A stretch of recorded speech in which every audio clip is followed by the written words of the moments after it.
Wrong seat! The silver-haired executive smirked, eyeing her penguin sweatshirt with disdain. The first-class cabin erupted in snickers as Catherine quietly turned another page of her book. Little did these Wall Street wolves know she wasn't lost. She belonged here more than any of them. The woman they mocked owned something they never would. The very airline carrying them through the clouds. Catherine Mitchell adjusted the burgundy leather headrest on her first-class seat aboard Atlantic Skyways Flight 207 from Chicago to New York. At 40, her auburn hair fell in soft waves around her face, framing features that needed no makeup to reveal their quiet beauty. She wore what she always preferred, comfort over fashion, a cozy gray sweatshirt adorned with a row of penguins, well-worn jeans, and simple flats. A small smile played on her lips as she opened her copy of Pride and Prejudice, a ritual she performed on every flight. The familiar words of Jane Austen soothed her anxiety about flying, a secret she kept even from Robert, her husband of 15 years. Catherine had boarded early, before the usual parade of business travelers. She preferred it that way. No fuss, no special treatment. Flight attendant Melissa had recognized her, of course, with a subtle nod and, "Welcome aboard, Mrs. Mitchell," spoken quietly enough that only Catherine could hear. They had an understanding, built over years of similar flights, that discretion was appreciated. "Privacy, Melissa," Catherine had reminded her with a gentle smile when they first met 5 years ago. "Just treat me like any other passenger." And Melissa, true to her professionalism, always did. The rest of the first-class cabin began to fill. Men in tailored suits, women in designer attire, the usual crowd of executives, lawyers, and Wall Street types who traveled the Chicago-New York corridor like it was a daily commute. Their conversations drifted around Catherine, fragments of million-dollar deals, golf handicaps, and summer homes in the Hamptons. Catherine turned another page, content in her bubble of Regency, England. "Excuse me," a deep voice broke her concentration. "I believe you're in my seat." Catherine looked up into the face of a silver-haired man, perhaps in his late 50s. His suit probably cost more than what most people earned in a month, and his watch, a Patek Philippe, glinted under the cabin lights. "I don't think so," Catherine replied softly, reaching into her sweatshirt pocket for her boarding pass. "13A. That's what I have." The man glanced at her boarding pass with barely concealed contempt, then at his own. "My mistake," he said, not sounding apologetic in the slightest. "13B. I'm next to you." As he settled into his seat, Catherine couldn't help but notice the way his eyes darted over her attire, lingering on her sweatshirt with undisguised judgment. He shifted uncomfortably, as if afraid her casual clothing might somehow contaminate his bespoke suit. "Walter Kingsley," he introduced himself, extending a manicured hand. "Kingsley Financial. And you're—" "Catherine," she replied with a polite smile, accepting his handshake. No last name offered, no company affiliation. She'd learned long ago that anonymity was a gift. "First time in first class?" Walter asked, a smirk playing at the corners of his mouth. Catherine tilted her head slightly. "No, I fly quite regularly." "Well, it's just that most people dress for the experience," he said, gesturing to her attire. "You know, out of respect."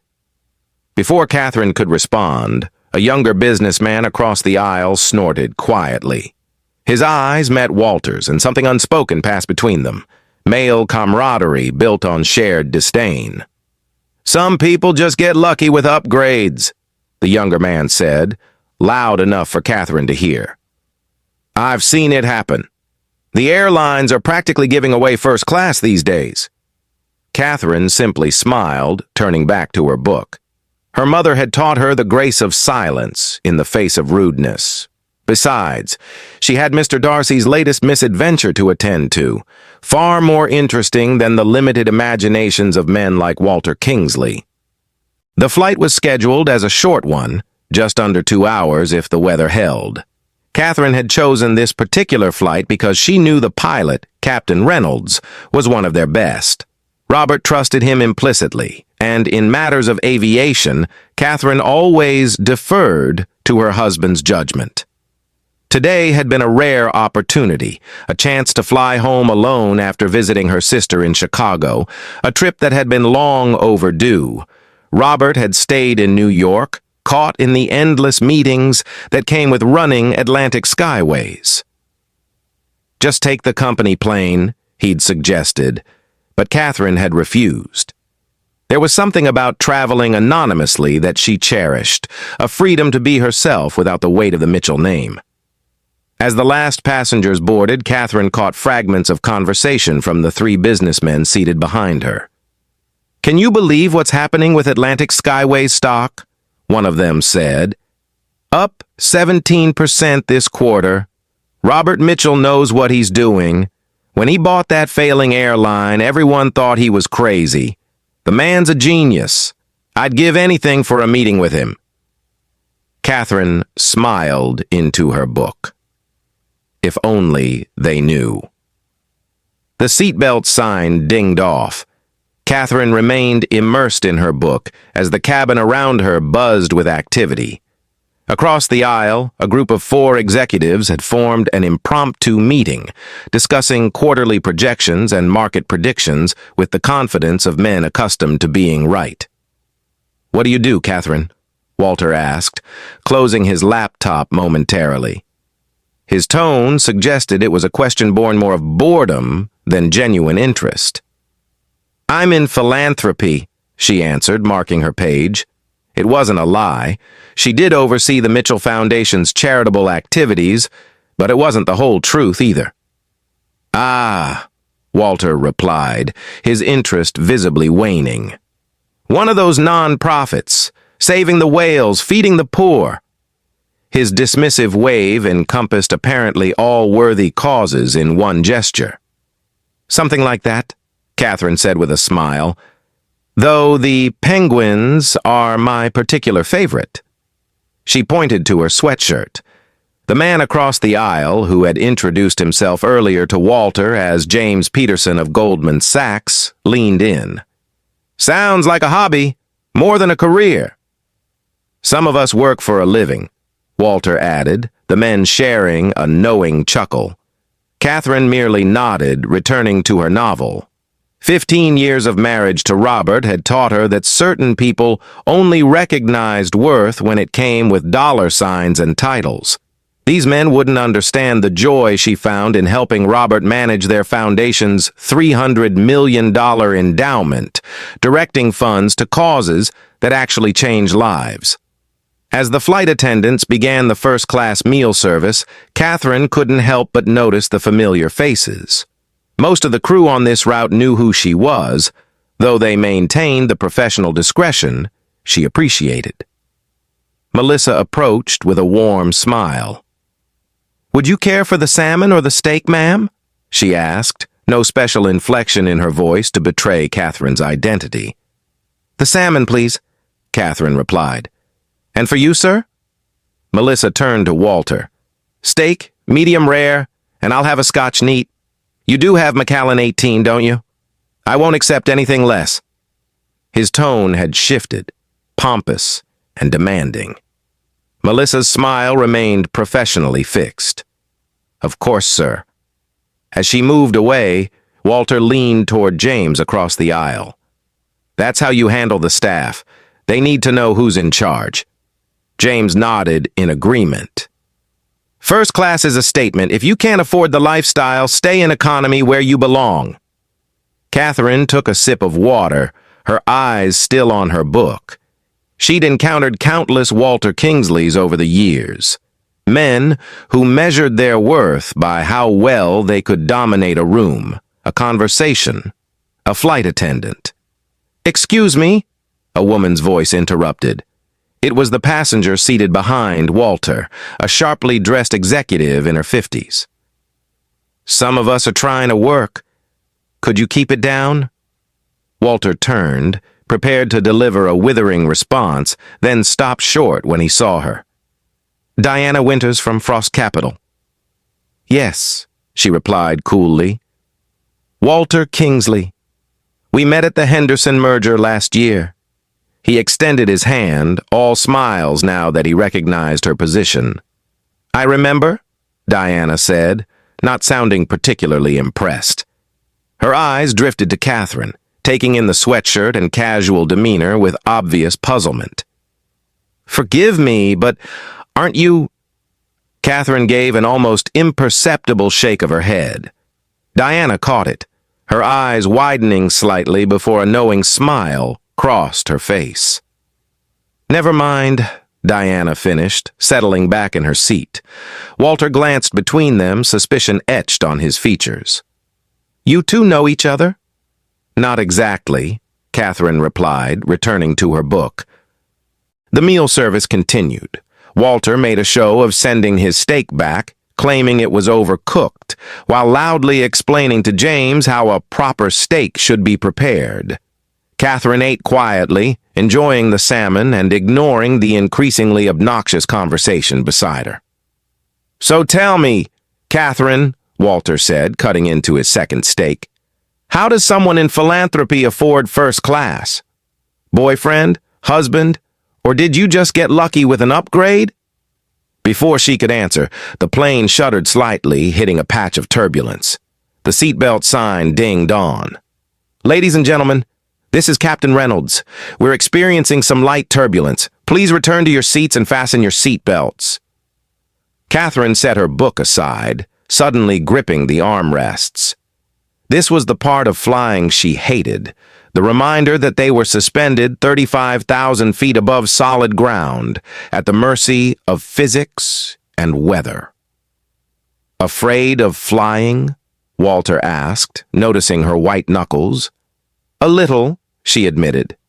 "Shouldn't have splurged on first class then," he remarked. "Economy would have been just as turbulent, but cheaper."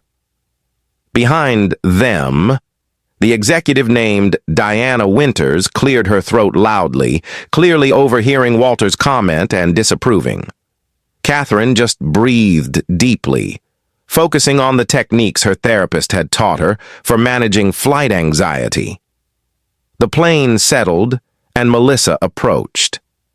"Can I get you anything, ma'am?" she asked Catherine, genuine concern in her eyes. "Just some tea, please." "Chamomile, if you have it." "Right away." Melissa moved efficiently, returning moments later with a steaming cup. "Thank you, Melissa," Catherine said gratefully. Walter's eyebrows rose. "On a first-name basis with the flight attendants. You must fly this route often." Catherine simply nodded, sipping her tea. The conversation around her continued, but her mind drifted to Robert. He would be waiting at JFK, despite her insistence that she could take a cab. "The CEO of Atlantic Skyways can't have his wife taking cabs," he joked. "It's bad for business." The turbulence had passed, leaving behind a smooth journey through clear skies. Catherine had returned to her book, finding solace in the familiar pages. Walter, meanwhile, had struck up a conversation with James and another executive who had joined them from across the aisle, a younger man named Trevor, who seemed desperate to impress. "The Mitchell acquisition of Atlantic Skyways was genius," Trevor was saying, his voice carrying clearly to Catherine. "Taking a failing airline and making it the gold standard for luxury travel in just 5 years. "Robert Mitchell is overrated," Walter replied dismissively. "He got lucky with timing and market conditions. Anyone with his inheritance could have done the same." Catherine's fingers tightened almost imperceptibly on her book. Robert had built Atlantic Skyways from near bankruptcy to industry leader through sheer determination and innovation. His inheritance had been modest, just enough to give him a start, The rest was 18-hour days, brilliant strategy, and a genuine desire to transform air travel. I don't know, James countered. I heard he answers customer emails personally. Who does that at his level? PR stunt, Walter scoffed. Probably has some assistant handling it all. Catherine suppressed a smile, thinking of the 2 hours Robert spent each evening responding to customer feedback. It was his favorite part of the day, connecting with the people who chose to fly with them. Trevor lowered his voice, though not enough. What I wouldn't give to meet his wife, though. Catherine Mitchell. Have you seen her? Former model. Manages their foundation, worth billions now. Married the golden ticket. Walter chuckled. Smart woman, actually, James corrected. She had her own money. Fashion design business or something before they met. Sold it for millions. Catherine kept her eyes fixed on her book, though she'd stopped reading. Her small clothing line, started straight out of design school, had been successful enough, but hardly millions. She'd sold it to focus on the foundation, a decision she'd never regretted. Still, Walter insisted, you don't get to that level without connections. Merit only gets you so far. The rest is who you know, who your parents know, or who you marry. The conversation shifted as Melissa approached with fresh drinks for the men. Catherine couldn't help but notice how Walter's tone changed, becoming overfamiliar, almost condescending. Tell me, sweetheart, he said to Melissa, how long have you been with Atlantic? Ever meet the big boss? Melissa maintained her professional demeanor. 8 years, sir, and company policy doesn't allow us to discuss. Come on, Walter pressed. Mitchell must fly his own airline sometimes. What's he like? Demanding? One of those entitled rich guys? I really couldn't say, sir. Melissa's eyes flickered briefly toward Catherine, then away. I bet his wife's a piece of work, too, Trevor added. Those trophy wives always are. Probably complains if her champagne isn't the right temperature. Catherine set her book down gently. Excuse me, she said, rising from her seat. I need to use the restroom. As she moved past Walter, he made no effort to stand or make way for her, forcing her to squeeze awkwardly past his knees. She could feel their eyes on her as she walked toward the front of the cabin, hear the muffled laughter. In the small bathroom, Catherine splashed cold water on her face. Normally, their ignorant comments wouldn't bother her. She'd heard far worse over the years. But today, after a week of missing Robert, dealing with her sister's health scare and the stress of flying, her patience was wearing thin. When she returned to her seat, Walter and his newfound friends were comparing watches. Walter's Patek, James's Rolex, and Trevor's Breitling, each trying to one-up the others. That's what separates us from them, Walter was saying, gesturing vaguely toward the economy section. Understanding the value of quality of status. First class isn't just a wider seat, it's a mindset. His eyes fell on Catherine as she retook her seat. Don't you agree, Catherine, though I suppose in your line of work, luxury isn't exactly a priority?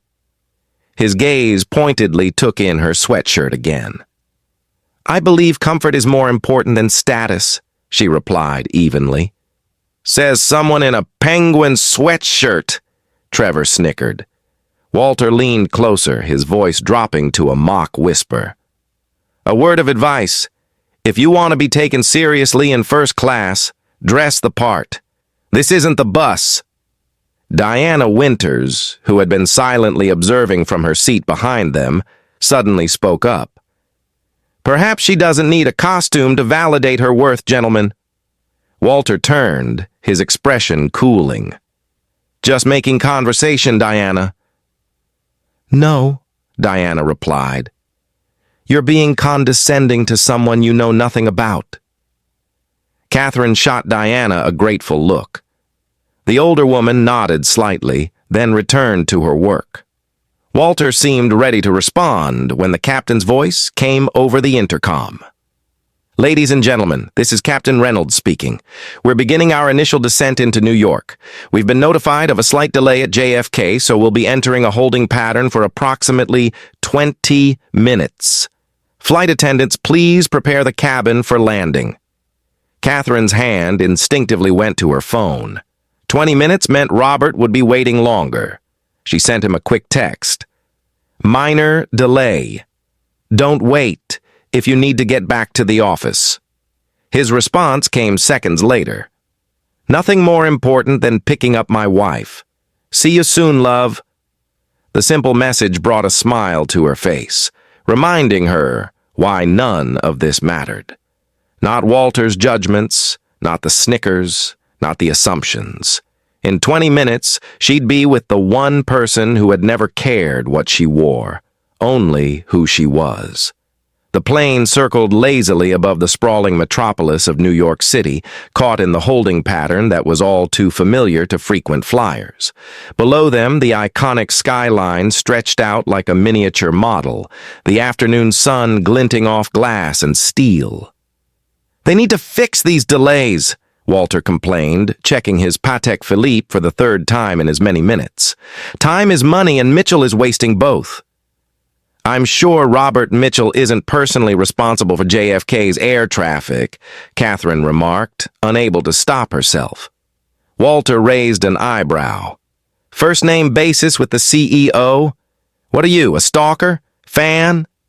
Trevor and James chuckled, clearly enjoying Catherine's discomfort. I've met him, Catherine said simply, returning to her book. Right, Walter snorted. And I've had tea with the Queen. Diana Winters leaned forward again. Gentlemen, your conversation is not only unprofessional but embarrassingly uninformed. Walter twisted in his seat, irritation crossing his features. What's your problem, Diana? Defending the help now. The help, Diana repeated, her voice dangerously calm. Is that how you view everyone who doesn't fit your narrow definition of success? Before Walter could respond, Melissa approached their row, her professional smile firmly in place, though her eyes betrayed fatigue. We'll be landing shortly, folks. Mr. Kingsley, there's a message for you from the ground staff. She handed Walter a folded piece of paper. He opened it, scanned the contents, and his expression shifted from annoyance to something approaching reverence. Robert Mitchell wants to meet me at the terminal, he said, his voice rising with excitement. Me specifically? Catherine's eyes widened slightly. Robert hadn't mentioned meeting any passengers. Yes, sir, Melissa confirmed. He's requested meetings with several passengers upon arrival. Walter turned to James and Trevor, his earlier arrogance magnified tenfold. Gentlemen, this is how it happens. The right connections, the right impression. He must have heard my name, known my reputation. How? James asked, visibly jealous. We've just been sitting here. Walter tapped his temple. It's about being visible, being known. Mitchell clearly recognizes talent when he sees it. Catherine bit her lip to prevent herself from laughing outright. The men's excitement was almost childlike, preening and adjusting their ties at the prospect of meeting her husband. The plane began its final descent, the familiar sensation of pressure building in Catherine's ears. She swallowed hard, gripping the armrests again as her anxiety flared. Flying had never come easily to her. An irony not lost on her, given her husband's profession. Seriously, what is with you? Walter asked, noticing her white knuckles. It's just landing. Some people have fears, Walter, Diana interjected coolly. Just as some people have manners. Apparently, neither can be assumed. Walter shot her an annoyed glance, but said nothing more as the plane touched down with a gentle bump, rolling smoothly along the runway. Ladies and gentlemen, welcome to John F. Kennedy International Airport. Local time is 4:15 p.m., and the temperature is a pleasant 72 degrees. On behalf of Captain Reynolds and the entire crew, thank you for flying Atlantic Skyways today." The announcement continued as the plane taxied toward the gate. Catherine felt the familiar relief wash over her. Another safe landing, another fear conquered, at least until the next flight.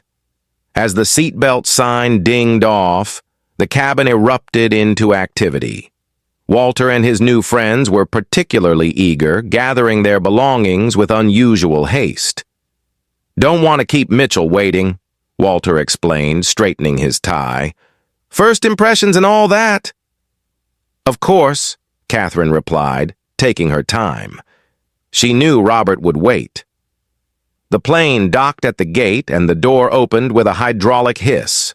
First-class passengers were invited to disembark.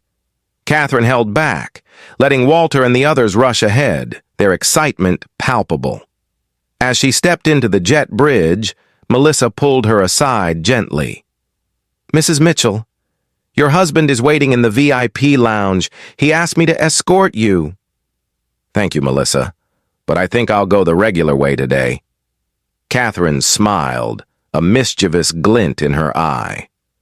"I believe a certain group of gentlemen are about to learn an important lesson." Melissa's professional composure cracked slightly, a genuine smile breaking through. "I believe they are, ma'am." Catherine walked slowly through the terminal, deliberately staying within eyesight of Walter and his group. They had gathered near the exit gate, clearly looking for someone important, straightening their suits and checking their appearances. Then she saw him, Robert Mitchell, her husband of 15 years, standing tall in a simple navy suit. No tie. His silver-streaked dark hair slightly tousled. At 45, he still had the same effect on her as the day they met. He was scanning the crowd, looking for her. Their eyes met, and his face lit up with a smile that never failed to warm her heart. As she walked toward him, she noticed Walter and the others watching, clearly wondering who this newcomer was and whether this was the Robert Mitchell they were expecting. Catherine reached Robert, stepping into his warm embrace, feeling the familiar comfort of his arms around her. "Hello, love," he murmured into her hair. "How was your flight?" "Enlightening," she replied, turning slightly so she could see Walter's face. The realization was dawning on him, his expression morphing from confusion to shock as he connected the dots. The woman in the penguin sweatshirt, the casual confidence, the first-name reference to Robert Mitchell. Robert kept his arm around Catherine's waist as he looked over at the gaping executives. "Gentlemen," he said pleasantly, "I understand you've had the pleasure of my wife's company during your flight." Walter Kingsley's face had drained of all color, his mouth opening and closing like a fish out of water. Beside him, Trevor and James stood frozen, their expressions caught between horror and disbelief. "Your wife?" Walter finally managed, his voice barely above a whisper. "Catherine Mitchell," Robert confirmed, his tone pleasant, but his eyes hard as steel. "I believe you've been sharing her company for the past 2 hours." Catherine watched the realization ripple through them. The mental calculations, the retracing of every word they had spoken during the flight, every dismissive glance, every condescending remark. "Mrs. Mitchell," Trevor stammered, We had no idea. Your sweatshirt, I mean." "My favorite," Catherine interjected calmly. "A gift from my husband." She gently touched the row of embroidered penguins. "Comfort over pretense, every time." Diana Winters approached, extending her hand to Robert. "Diana Winters, Frost Capital. Your wife handled herself with remarkable grace today, Robert. You should be proud." "I always am," Robert replied, shaking her hand warmly. "Good to see you again, Diana. How's Edward recovering? Well from the surgery? Thank you for asking.